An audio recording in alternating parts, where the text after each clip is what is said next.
Hello everyone. How are we doing today?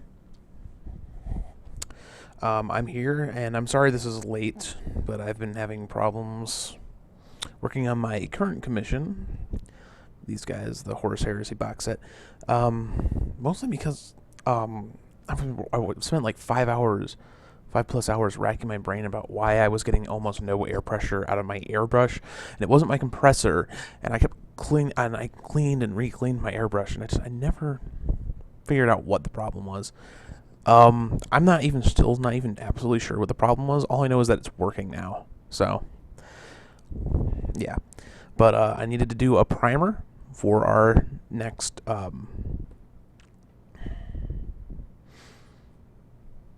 teaching stream, the next class. So this is going to be a supply list and primer for that. So this next one is going to be painting larger models, and particularly like beasts and stuff. So I have this Reaper Bones Griffin figure that I'm going to be painting. And as far as the paint list goes, just browns and bone and some yellows. Really all you do absolutely need for this.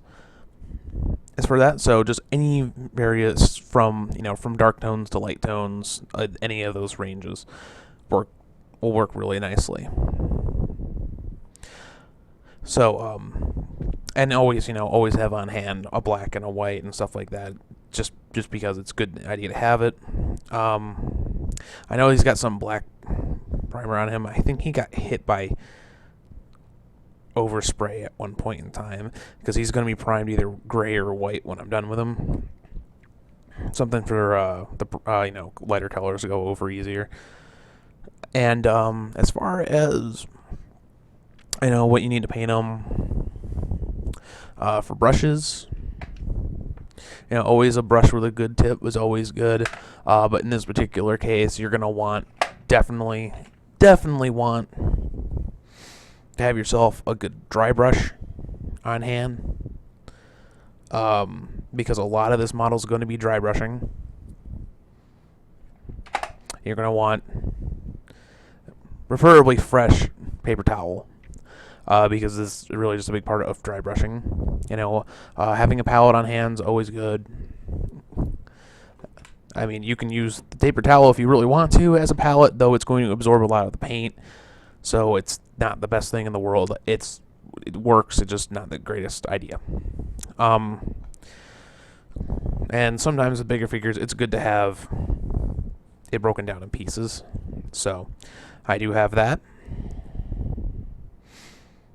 And it's really all there is to prepare for this one. It's pretty simple.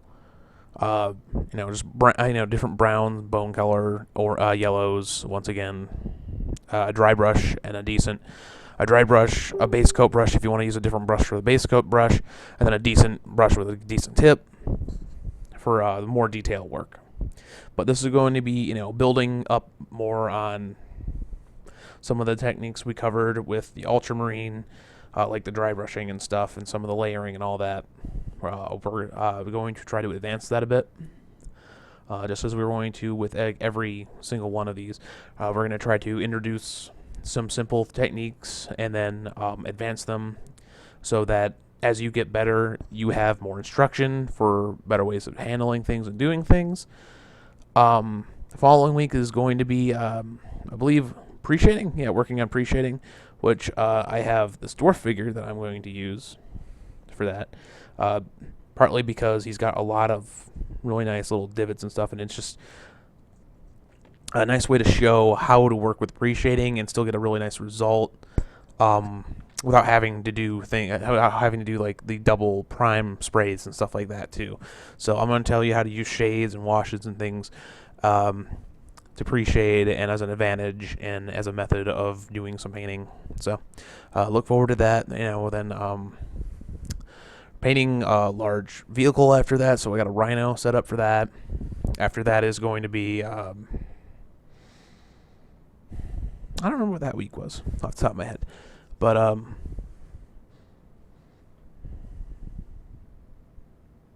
yeah, I don't remember. Oh, flesh. I was going to teach you different types of flesh because it's not something we haven't really covered yet. So, like I have this orc here for orc flesh. Just to give you an idea of how flesh can work, even no matter what color you want to do. How to make something still feel fleshy is kind of the concept of that, and working, more advanced layering at that point. And then finally, the sixth and final is once again going to be working on that same rhino, but we're going to cover weathering on that. It's just something to help you start getting excited for doing something more advanced. And it's something a little bit special extra I'm doing. So anyways, I hope to see you there. My little griffin hopes to see you there too. And thank you all once again. I appreciate those that did join me for the last stream. Last teaching stream. As always, these are all on YouTube.